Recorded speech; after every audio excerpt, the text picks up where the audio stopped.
Monsieur le Président de la République, écoutez-nous.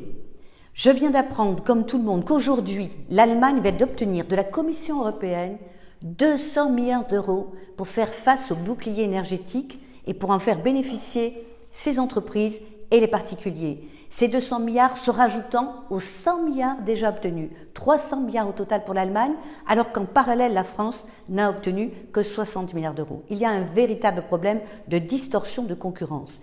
Mais surtout, ce que je voudrais dire, et je m'associe en ce sens à l'Association des maires de France, qui a déjà écrit, qui s'est mobilisée pour supplier l'État de nous aider, nous les collectivités territoriales, mais aussi les particuliers, pour nous aider à faire face à cette crise énergétique sans précédent, dont l'État est seul responsable. Nous payons aujourd'hui, vous le savez, une politique complètement démentielle qui a fermé les centrales nucléaires depuis 10 ans, qui ne les a pas réparées et qui aujourd'hui fait que là où on était excédentaire en électricité en France, nous sommes devenus déficitaires et donc la proie des grands fournisseurs d'énergie qui font la loi du marché, la loi des prix.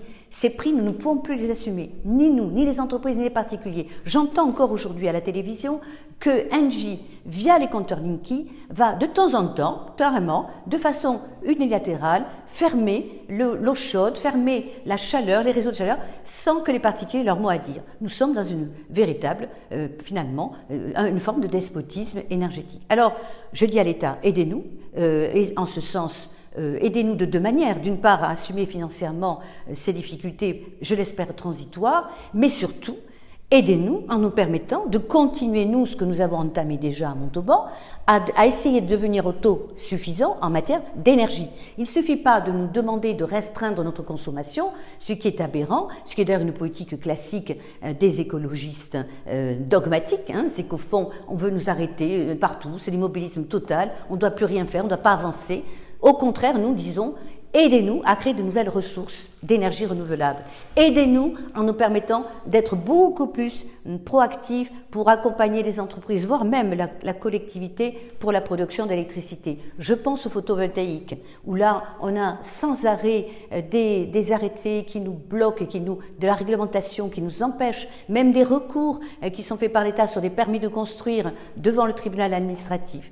Et aussi, je pense à l'énergie hydroélectrique, des centrales hydroélectriques sur nos rivières qui nous permettraient à la fois de sécuriser, bien sûr, notre alimentation en eau potable, mais surtout qui produiraient aussi de l'énergie. Nous ne manquons pas d'idées. Nous, la sobriété énergétique, nous le savons, nous le pratiquons depuis longtemps à Montauban. Nous avons déjà entamé des plans très importants en termes d'économie d'énergie. Je pense à l'éclairage public, 14 millions d'euros pour réduire de 75% notre facture d'éclairage public. Et nous l'avons assumé seul. Nous avons également entamé des constructions avec notre usine d'incinération que nous allons augmenter 30 millions d'euros et notre réseau de chaleur 14 millions d'euros de plus qui nous permet de suppléer l'énergie du gaz qui est beaucoup trop onéreuse avec un prix 3 fois moins cher. Donc tout cela nous le faisons déjà, mais nous voulons aussi produire. Il ne suffit pas de réduire, il faut produire et pour cela, il faut que l'État, une bonne fois pour toutes, nous accompagne et ne soit pas un régulateur, un frein systématique. C'est ce que j'ai dit hier à une inspection qui a été organisée à la préfecture à la demande de l'État pour voir ce que nous pensions de leur fameux CRTE, c'est-à-dire un contrat de transition écologique, etc., mais qui est misérable en tout et pour tout pour Montauban. Nous avons pu obtenir l'année dernière 800 000 euros. C'est rien du tout au regard de toutes les dépenses que je viens de vous énumérer, plusieurs soixantaines de millions d'euros, rien que pour les deux sujets principaux. Je ne vous ai pas parlé en plus des écoles, où là aussi nous allons démarrer un projet de restructuration pour justement éviter ces passoires énergétiques sur 5 écoles, mais c'est encore 20 millions d'euros. Donc de grâce, aidez-nous. La sobriété énergétique, c'est déjà notre credo et il y a fort longtemps, mais maintenant il faut que nous soyons dans la production et pour cela l'État doit être à nos côtés.